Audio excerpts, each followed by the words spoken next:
So you want to play some airsoft.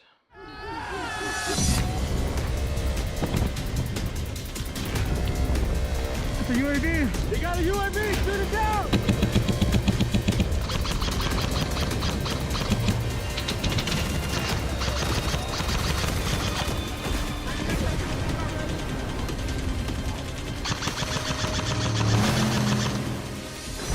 We fight for three things: peace, justice, and the American way! I'm no stinking COVID. Wolverine!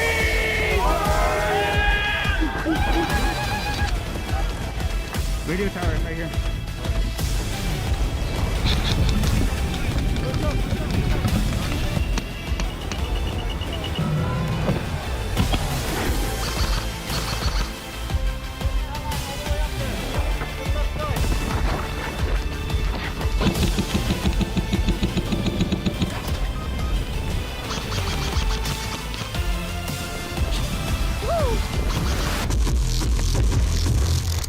Or at least you're interested in the thought of playing airsoft. So in today's video, I'm going to be giving you a step-by-step guide of things that you should be buying in airsoft, whether that's beginner gear or even advanced gear. I've been playing for about 7 years, and I just want you to spend your money the best way you can so you get the best experience overall while playing airsoft.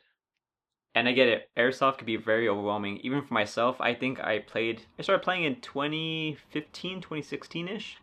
And let me tell you, I did not know what I was doing. I bought some guns that weren't the best. I spent my money on some BBs that weren't the best. I spent money on gear that I don't even use anymore, and I ended up throwing away or donating. So I just kind of want to help you navigate this weird, kind of sometimes expensive world of airsoft. So I just want you to make some good financial purchases to only enhance your experience, but also it could, I guess in a way, level you up as you progress if you wish to continue with the sport of airsoft.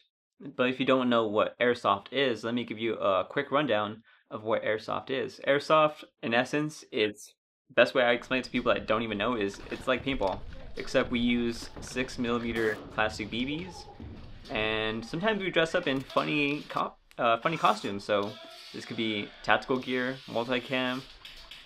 People cosplay in airsoft. So it's kind of whatever you want to make it when you want to play airsoft.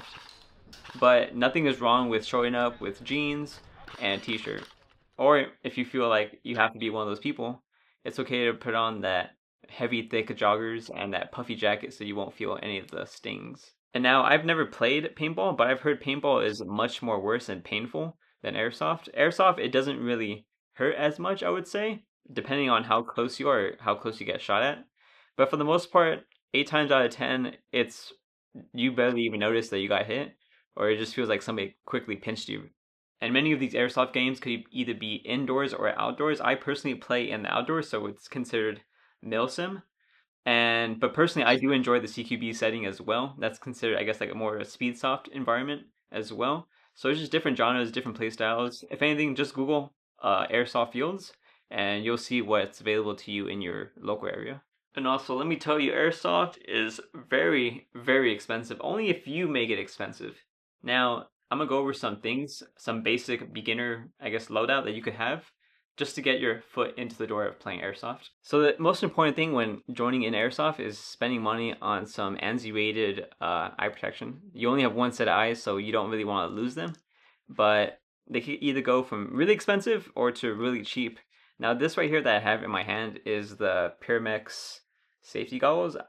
I'll put a price of what they are right now. They ran me about $14 to $15 on Amazon, and this exact pair has lasted me about 10, not 10 years, has lasted me about 5 years, 5 to 6 years, and that's why I used it mainly going into the sport. But until I got a little bit of fog issues and it just got uncomfortable on my head, I got myself some Oakley M frames. So this right here is the Oakley M frames, and you'll see that there's little tubes on the side of it. And that actually goes into a ventilation system on the back of my helmet, which constantly feeds fresh air into my goggles, and it prevents fogging from happening. Now, this whole setup, just the Oakley M frames themselves, ran me about 130. The X Fog attachment setup with the fog machine, or not the fog machine, the air system ran me about, I would say, another $60. But for me, that was an investment because I do enjoy playing Airsoft, and I played Airsoft for so long that it's made my experience a little bit better. But there's nothing wrong using the Pyramex safety goggles. It got me through 5 to 6 years, and they're only about $15. So you're more than good enough starting off with that. But also, we gotta talk about the lower region. So if Airsoft has the possibility of actually shooting out your eye, as long as you buy safety goggles, you'll be fine. But you gotta think about the lower region of your face, and that's why I have lower face masks. I do enjoy the metal frame face masks a little bit more than the hard shell ones or a full face mask, because it allows me to get a good cheek weld on my replica. This one, not so much. You'll see in a moment. I'm gonna zip tie these to some goggles, and that's actually how I ran this for my first 1 to 2 years playing Airsoft. But over time, I realized that I couldn't get a good cheek weld, even with the fabric ones, because it caused more heat. There are some face masks that do allow you to have some fabric on the side so you can push your cheek against the replica while still having protection. But that padding is a little bit too thick for me. So what I ended up doing was cutting up some old mesh mask, and I actually formed it to fit my face so I could just put it over my nose and my mouth so it could protect my teeth and also protect my nose as well. But the only thing exposed really would be my cheek right here, which I would have a good solid cheek weld on my replica. So that helps me play. So just things like that. You just gotta buy something very simple.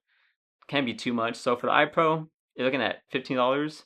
Maybe for a metal mask, 10. Maybe one with fabric, 10 to 15. And if you want to get a full face mask, a good quality one, because it's either garbage face mask or a good one, my recommendation would be the dye face masks. They run about $120. I guess stay on the topic of the head, I want to show you my helmets.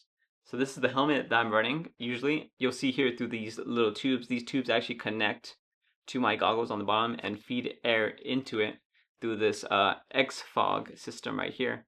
I'll show you better pictures of it when I do the B-roll shots. But I think personally a helmet is actually very important when playing Airsoft because there's so much low-hanging material and you might fall and trip. So it's having a good helmet is a good way to protect your noggin because that's where your brain is, and your brain is very important. You don't want to get a concussion as well. And I could show you actually how I do my whole helmet setup right now since we're on this topic. So this is the setup I'd be running when I'm usually playing Airsoft, and I just put this face mask over my mouth, and I actually use the straps here to hold it in place, which allows me to get a good cheek weld on my replica while still adding protection to my nose and my mouth. And also what I've noticed is that when you have fabric here, or even like a neck gaiter, sometimes I do wear a neck gaiter to protect my neck, especially in the colder months. But the more fabric you have or more covering you have here, the more fog is introduced. So when you talk or you breathe, if you don't know, or hot air rises up. So if I'm talking, all the hot air is rising into my goggles. And that's why I have this hooking system or this air ventilating system that connects to my helmet. I can't find the tube, but here it is. It goes in this way and then connect it. And then I just turn on my fan in the back, and now my goggles are becoming unfogged. So I don't have to worry about that. So this is my setup. Your setup could be any way you want. It could be something very basic, something very simple. But eye protection and mouth protection and even head protection, I think for me personally, is the most important thing when starting Airsoft. So really think about what you want to get into, and yeah, so let's move on to maybe the possible gear or how you're going to hold your equipment while you play. Now we're going to be talking about how to hold your equipment. The most easiest thing you could do is just wear a basic pair of pants. Especially I would say cargo pants. It doesn't have to be anything crazy, but anything with multiple pockets can really help you in terms of carrying your equipment. Because when you're starting off Airsoft, you're not really going to have too many things to carry. At most, you're most likely, if you bought a replica, you're going to have a high cap. Maybe you bought an extra high cap as well. And that gives you maybe about 600 rounds, which should be enough to last you a quick pickup game. But there is a better alternative. And if you want to really get into some equipment, some cheap equipment, and equipment that could be actually effective on the Airsoft field, then let me introduce you to a battle belt. And now we're going to get into something a little bit more interesting now. Now we're talking about gear. gear that you actually spend your money on. So this right here is a battle belt. It's very simple, and you'll notice that I really don't have too many pouches on my battle belt. And you don't want to be that person that has every section with a pouch or a magazine pouch. I get it, sometimes you want to have empty ones, but you shouldn't really overfill your gear because that's going to weigh you down. And the most you really need is probably 2 M4 mags or AK mags or pistol mags or whatever you're running. Maybe a holster for your pistol if you're running a sidearm. You know, it's not needed, but that's something that you could think of as well. And it doesn't have to be a Safariland holster either. That I'll save that for my real steel stuff. But for this, it's airsoft. All we need is a very simple holster that locks into place and holds it and prevents it from falling. And going back to having pouches, it's very good to have empty pouches though, but don't overdo it. Now, talking about pouches that are hard to use or things that just need to be empty for the sake of being empty to put things into, that's where a dump pouch comes into play. Now, the dump pouch is very useful, especially when you need to do quick reloads or you need to take out a mag and you don't have time to put reholster it in. So you just dump it into the mag pouch and it'll be in there nice and secure until you have time to reinsert it wherever you need to, or just save things that you've dropped on the airsoft field. So if you need the bare minimum and this whole setup, just the belt and maybe these mag holders or mag pouches, whatever mag pouch you get, can run you from $10 to maybe $30 just for the pouches. And if you get the belt, it's gonna run you about maybe $30. So you're looking at maybe like a $60, $50 setup just for the belt alone, just to get you going on the airsoft field, so you can carry your equipment more effectively. Because if you just, for example, just wear your pants, you have to dig into your pockets. Maybe your keys in there, maybe your phone's in there, and you're trying to get to your mag and you can't get it out because it's stuck in there. This makes it very easy and accessible just to grab and use on while you're playing airsoft game, especially when it's a very high intense moment. And if you must use some type of chest gear, or maybe you have a battle belt and you want to expand or maybe carry more of your equipment on your chest, then I would suggest maybe something like along the lines of this: a chest carrier or even a plate carrier. Now, what these things do is make it even more accessible to have things right in front of you to grab your mags as well. This isn't really for airsoft, this one. This is more of my hunting loadout, but it could be easily interchangeable with my airsoft one. And let me show you how. And this is my plate carrier setup. And this is what I've been running most of the time for about almost like 7 to 8 years, this same exact plate carrier. And it's held up that long. This is the Emerson Slick plate carrier, and also the chest rig is also by Emerson. They make good stuff. It's not name brand, but it gets the job done for airsoft. But the reason why I love these plate carriers and chest rigs from Emerson, and I'm pretty sure Cry and all of these other companies do this as well, but that's more expensive, is that it has this placard system. So what I could do is, right now I'm running my M4 mag setup, but quickly if I want to switch to my MPX setup, I could just throw that off, attach my MPX mags, and then I'll be ready to play with my MPX or MP5 or whatever I have set up here. So this, I'm ready to go very quickly. I don't have to change my plate carrier or just buy a whole new plate carrier and dedicate to that. That's what makes it so universal, this plate carrier. And I've been about through 2 to 3, and I bought the cheap ones as well. The ones with the Velcro flaps and the zippers. And this one has really stood out for me, and I enjoy it as well. The only negative is for me is that it doesn't have MOLLE in the back.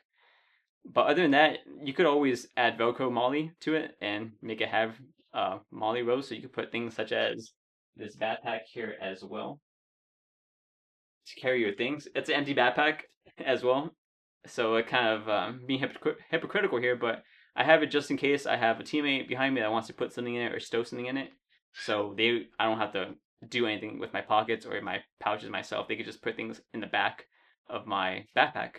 But I really recommend that you start off with the battle belt if you're not too much financially ready to commit to a plate carrier or a chest rig. But I really do recommend just the battle belt as well, because it's such a lightweight, low profile, and easy way to take to the field and back home. Because all this stuff right here, the plate carrier and the chest rig, it's very voluminous. It's a lot of volume, and it's kind of heavy as well. so it makes it a little bit harder to store. Now that we talked about our head, shoulder, knees, and not our toes yet, so let's get down to our toesies. But before we even get to the toesies, let's get to the pants. As an old man, you're really gonna want some knee pads. I'm 28 years old and pushing on 29, and let me tell you, my knees pop and crack whenever I play airsoft.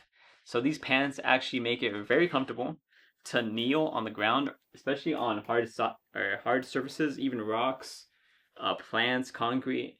And these knee pads actually really help with supporting and making it more comfortable for me to hold positions and just be comfortable overall. It's not needed, but I do really recommend that you spend the money on some combat pants with knee pads.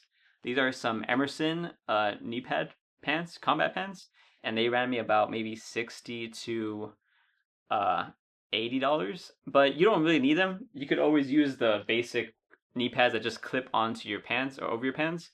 But for me, that really kind of chafes behind my, I guess, knee, and it kind of like irritates it for me. It might be different for you, but that's just me, and that's why I spent the money on this. I did used to run just over the pants knee pads, but this right here is a better alternative for me. And also, not that if you want to get into the dressing up aspect of it, but also camouflage really helps you, especially if you buy it to your environment, can really help you obscure your profile while playing airsoft and make it harder for you to be more visible while playing. Now, before we move on to the airsoft, I guess, replicas or the guns that I recommend that you get, I want to talk about your footwear. There's been many times or many games where I've seen people kind of twist their ankle or kind of just misplace and fall just because of the shoe that they're wearing. Now, you don't need to have an extreme hardcore hiking boot. I really actually wouldn't recommend some heavy hiking boots because that actually, you feel the weight after a while. So nothing's wrong with some basic sneakers, but also just know your environment that you're playing in. If you're going to be playing in an environment that's very uneven, if there is a lot of uneven terrain that you have to scale, especially, or go down, do you really want to do that in Converse or Vans? It might be possible, but something more effective such as some high top boots or even good quality shoes can really help you navigate the terrain while playing airsoft. But if you're just playing indoors, you could get away with just Nikes, Vans, Converse, maybe some Crocs maybe. Wouldn't recommend Crocs too much, but yeah, that's something that you can navigate. So in essence, when it comes to buying airsoft gear and personal protection, I really don't skimp out on iPro. Get some good quality iPro. I gave you some options. Gave you ways to maybe how you could run it possibly. And if your heart is set on buying some type of airsoft gear, nothing wrong with using your pants pockets. But I would recommend you really to use a battle belt. It's very cheap. It's very portable. You could stow it away in a backpack and it keeps your pants up. So I would really recommend just going with a battle belt and a good set of eye and face protection to start off your airsoft gear journey. And don't oversaturate yourself with pouches or some type of niche thing. Make sure that it's going to be well fitted for how you play. But there's only one way to figure that out, and that's if you go out to play. So above all, even all the recommendations I gave you, if you have a friend or somebody you could talk to, or even go to a store and try out this equipment for yourself before purchasing it and using it, I would really recommend that because that's money that you could have invested into maybe an airsoft gun or even gear that could actually better perform to you, to how you play on the airsoft field. What I said only works for me. It might work for you. It just kind of gives you a canvas on where to begin your airsoft buying journey. So now the part of the moment that most of you kind of want to just get into airsoft is the replicas.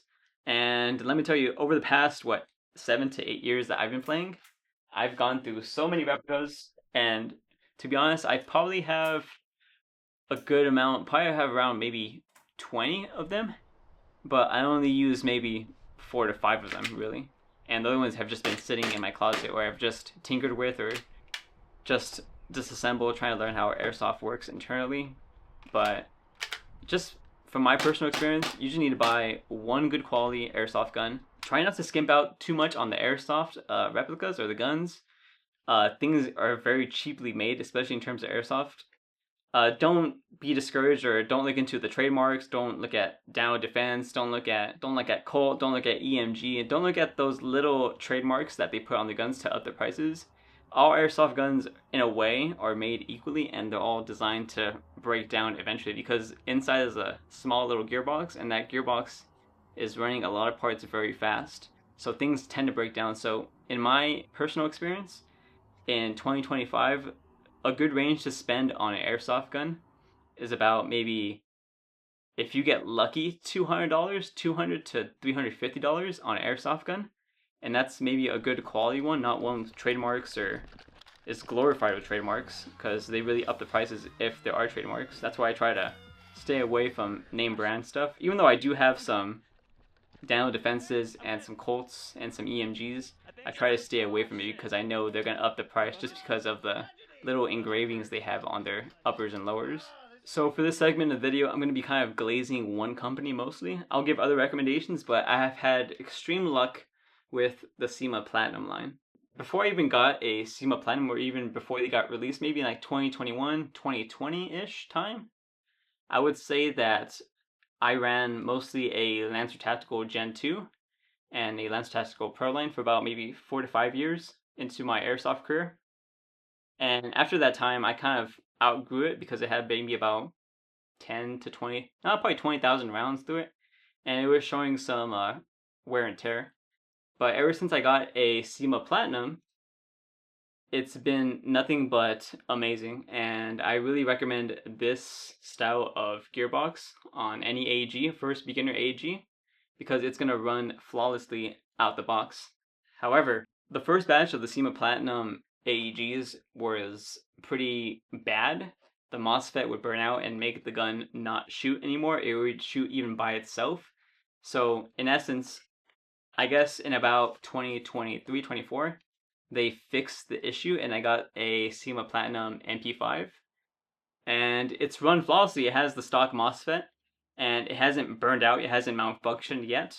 But with all my other SEMA Platinum rifles, which I have about 5 to 6 of them, I've changed all the MOSFETs because they will or have burned out on me. And to even glaze them even more, I have 1, 2, 3, 4, 5, 6, 7 of their AEGs, and they've all served me well. But again, the MOSFET issue is horrendous. It was in the past. I've heard things changed in the factory, and they improved it as well. And that's what people say on Reddit. That's been my experience as well. But there's other brands that I've had, and they've actually served me well.